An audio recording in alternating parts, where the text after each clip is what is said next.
flying over the Arctic Ocean, altitude 30,000 feet, approaching Soviet airspace. Arriving at the designated drone launch point. Drone oil pressure and voltage are nominal.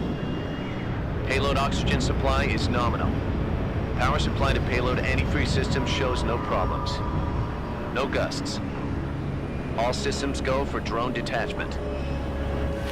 Snake, we can't risk a halo jump this time around.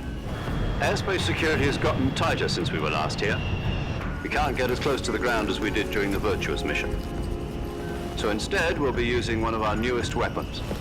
Snake, you're being given an honor on par with Alan Shepard. This is our last chance. Show your patriotism. If you fail, you'll be back in a hospital bed again, waiting for the firing squad.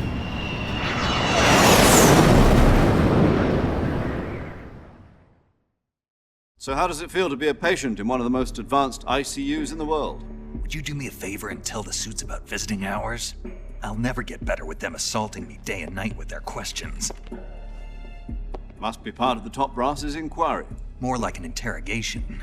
According to them, I'm a traitor and an accomplice to the boss's defection. They're just looking for a scapegoat. Does that mean they're after you, too? Let's just say neither one of us is going to be made a national hero out of this. Does this mean Fox is going to die? No.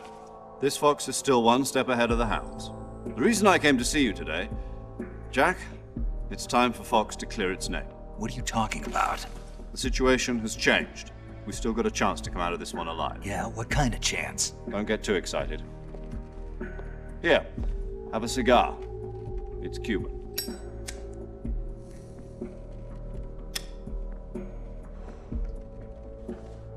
This morning, I had a meeting with the CIA.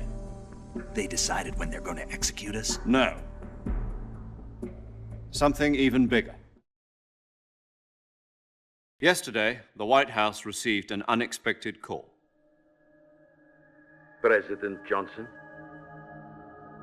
Yes, I hear you, Mr. Chairman. It was a hotline call from Khrushchev to President Johnson. From the head of the Soviet Union? That's right. A few days ago, one of our country's main design bureaus, OKB 754, was destroyed in a nuclear explosion. At about the same time, our anti-aircraft radar picked up a signature that appeared to come from one of your military aircraft. Does any of this sound familiar to you? In retaliation, I have placed our armed forces on secondary alert. Depending on your response, I may be left with no choice but to order the military to maximum alert and unleash Armageddon. With the help of your predecessor, I was able to survive the Cuban incident. But my power is not as great as it once was. If I am to survive this crisis, I must have your full cooperation. I should have contacted you myself. Did you know that one of our soldiers defected to your country a week ago? No. So you haven't heard then. The man who arranged the defection was a GRU colonel by the name of Yevgeny Borosovich Volgin. Volgin, of the Brezhnev faction. Go on. Who is the soldier? Her name is the Boss. She's a living legend.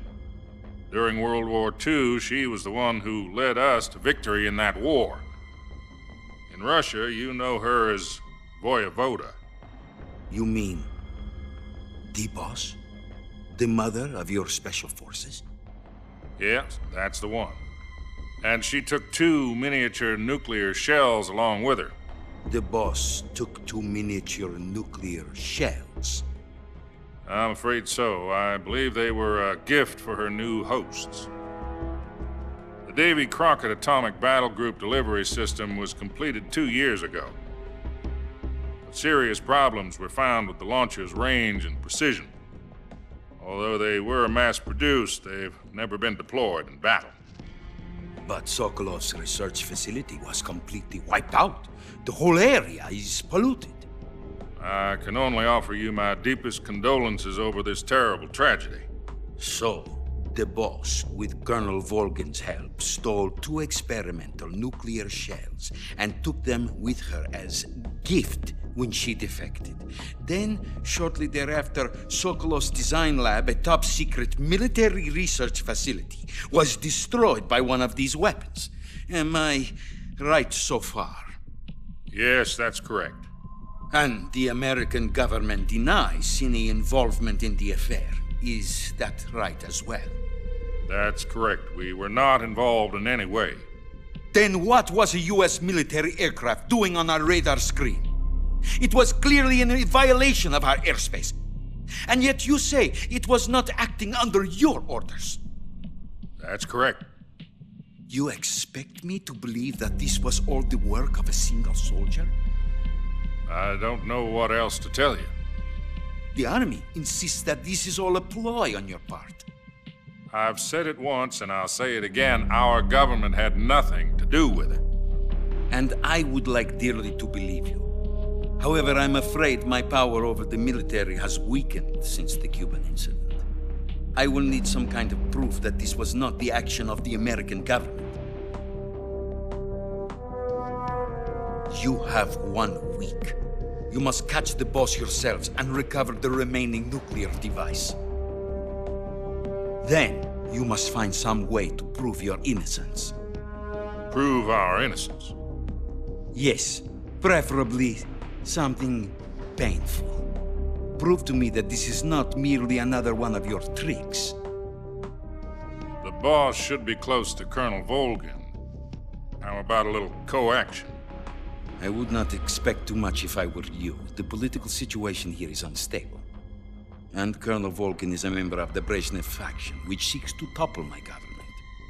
1 week. You have only 1 week. And if it is not too much to ask, do something about Volgin as well. What is that supposed to mean? Nothing. It means nothing. Call it a modest gentleman's agreement to ensure our continued relationship. What if we can't prove our innocence? Then I will be unable to restrain the military. I will be ousted, and they will seek their revenge. A nuclear attack on the United States? I leave the disposal of this situation entirely to your discretion, Mr. President. Disposal. If you fail, it will mean the beginning of a new world war. To put it simply, in order to avoid a full-scale nuclear conflict, we have to prove that America was not involved in that explosion. And eliminating the boss ourselves will prove America's innocence? Right. The higher-ups have decided that you're the only one capable of pulling this off. You were her last apprentice. Screw this one up, and we'll both be 6 feet under. There's no choice.